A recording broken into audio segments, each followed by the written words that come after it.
Hello students, how are you all?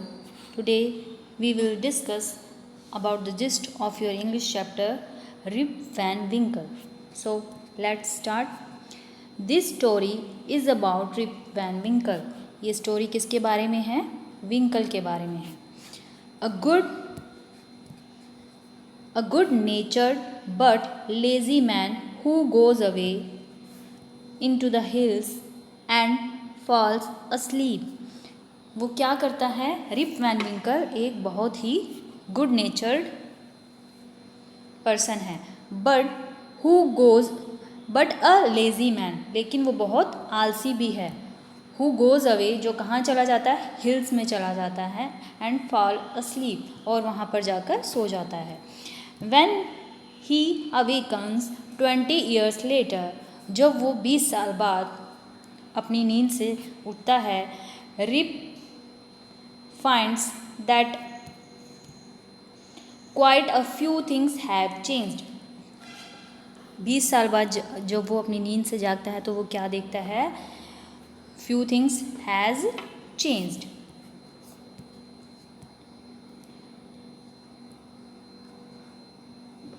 What are the objectives of this chapter, Rip Van Winkle? Let's discuss one by one. Value of time. इस chapter में बताया गया है कि value of time क्या होती है. हमें टाइम को क्या करना चाहिए? उसकी वैल्यू को, उसकी इम्पोर्टेंस को समझना चाहिए. We should do our work on time. Discouraging laziness. Laziness किसी भी पर्सन के अंदर नहीं होनी चाहिए. We should discourage laziness. Encouraging hard work.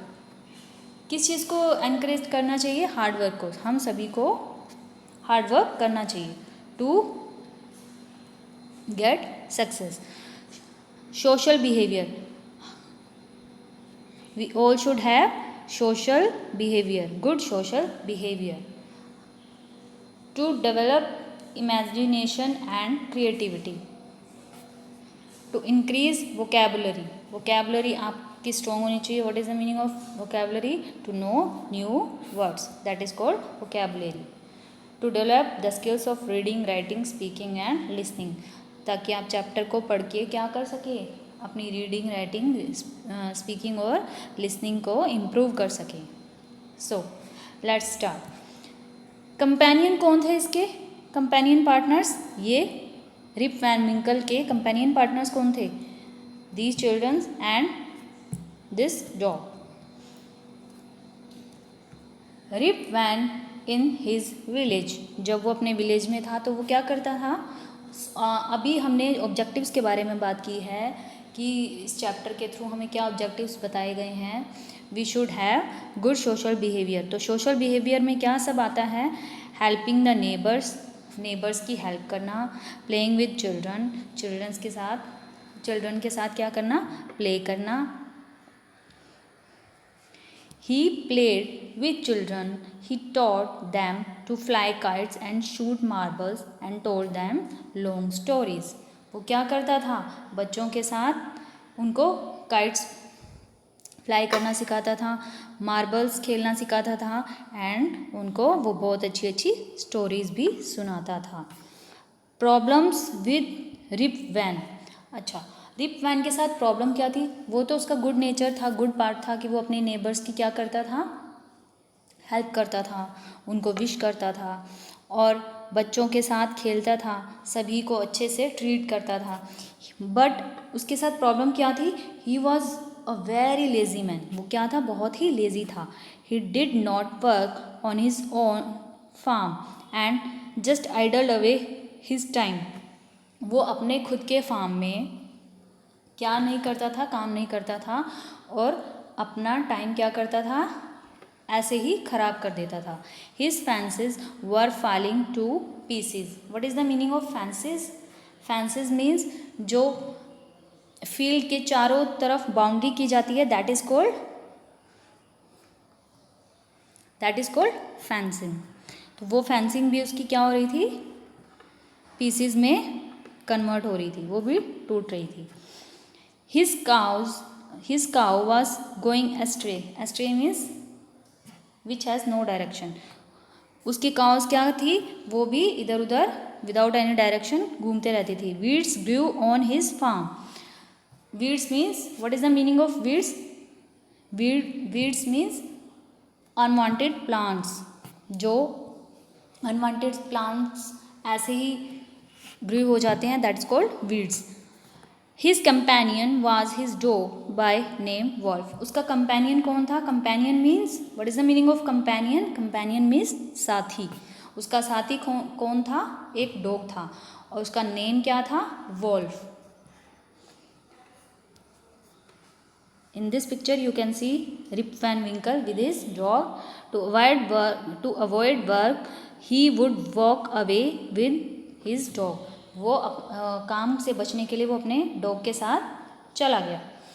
कहाँ चला गया? In the forest. Rip just walked on and reached the highest part of the mountains. विंकल ने क्या किया? वो ऐसे ही चलते चला गया फॉरेस्ट में और highest part of the mountains का जो हाईएस्ट पार्ट था, यहाँ पर देखिए, you can notice here we are using the superlative form of adjectives. Highest part means जो सबसे ऊपर चोटी बोलते हैं जिसको, माउंटेन की, उस पर पहुँच गया था। As he was tired he lay down and began day dreaming.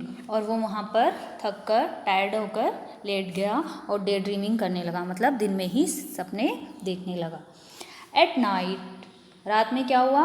On his way back to his village, जब वो अपने घर की तरफ, विलेज की तरफ आ रहा था, he heard a voice calling him Rip Van Winkle. उसने क्या सुनी? एक आवाज़ सुनी, Rip Van विंकल।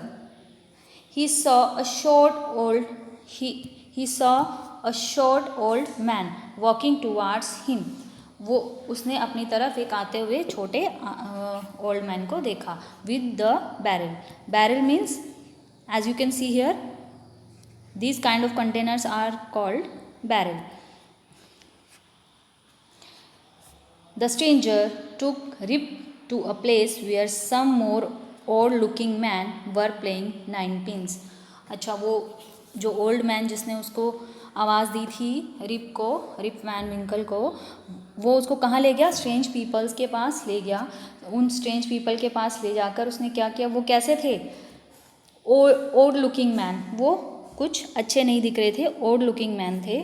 Were playing nine pins, वो क्या खेल रहे थे? नाइन पिंस खेल रहे थे। नाइन पिंस क्या होते हैं? As you can see here, these are called nine pins. All the old looking men were playing the game seriously. जो old looking men थे, वो क्या कर रहे थे? गेम को बहुत ही सीरियसली प्ले कर रहे थे। The old man emptied the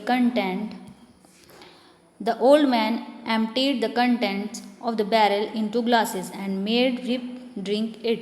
उन्होंने क्या किया? जो बैरल में जो उन्होंने अपने कंटेनर में कंटेन किया हुआ था, उसको क्या किया? उसको ग्लासेस में डाला और रिप को सर्व किया to drink. The sooner Rip drank the content, जब उसने वो पिया तो क्या हो गया? रिप ने जब वो ड्रिंक किया, he fell into a deep sleep, वो गहरी नींद में, डीप स्लीप मीन्स गहरी नींद में सो गया। When he woke up, he found that he was at the place where he met the old man. जब वो जागा, he found, उसने क्या पाया? He was at the place where he met the old man. उसने अपने आप को कहाँ पाया? जहाँ पर वो old man से मिला था। He looked around the wolf. Wolf कौन था? Dog of Rip Van Winkle. उसने वॉल्फ को इधर उधर चारों तरफ देखा, बट ही वॉज नोवेयर, वो नोवेयर मीन्स कहीं नहीं था। ही रीच्ड द विलेज, वो कहाँ पहुँचा? अपने गांव में पहुँचा। He met a number of people but he did not know any of them, वो गांव में बहुत से लोगों से मिला बट वो उनमें से किसी को भी नहीं जानता था। The villagers also stared at him equally surprised. Stared means घूरना। द विलेजर्स उसको क्या कर रहे थे, हैरान होकर उसको सब चकित होकर देख रहे थे. Now here are some words which are underlined with red line. Okay, ये जो आप रेड लाइन में अंडरलाइन वर्ड देख रहे हो, रेड, इनको आपने क्या करना है, प्रेजेंट टेंस में कन्वर्ट करना है. ये यहाँ पर अभी किस में है, वोकअप. वोकअप मीन्स जागा. जागा का फर्स्ट फॉर्म बताना है आपको, प्रेजेंट टेंस बताना है इन सभी का. Found, mat. वोकअप में का फाउंड, वॉक का क्या होगा, वेक. Found, find. मैट का मीट. लुक्ड का लुक. रीच्ड का रीच. Stared, stare. सरप्राइज्ड का ईडी रिमूव कर देंगे तो आप इसका प्रेजेंट टेंस फॉर्म कर पाएंगे. Who is this man. Villagers ने क्या बोला, विलेजर्स ने क्या बोला, हु इज दिस मैन, ये आदमी कौन है. सेड वन, एक ने कहा, I have never seen him before, look at his long white beard and wrinkled face. मैंने ऐसा आदमी पहले कभी नहीं देखा. उसको क्या हो चुका था, उसकी जो वाइट बियर्ड थी और उसका जो फेस था उस पर झुर्रियाँ पड़ चुकी थी. रिंकल्ड मीन्स झुर्रियाँ पड़ गई थी और उसका जो फेस था वो क्या था, झुर्रियों से भर गया था और उसकी दाढ़ी भी क्या हो गई थी, बड़ी हो गई थी और वाइट हो गई थी. ऑन हियरिंग दिस, ये सुनने के बाद रिप ने क्या किया, Rip stroked his chin and to his astonishment, उसने क्या किया, अपनी चिन को पकड़ा और देखा और हैरान हो गया.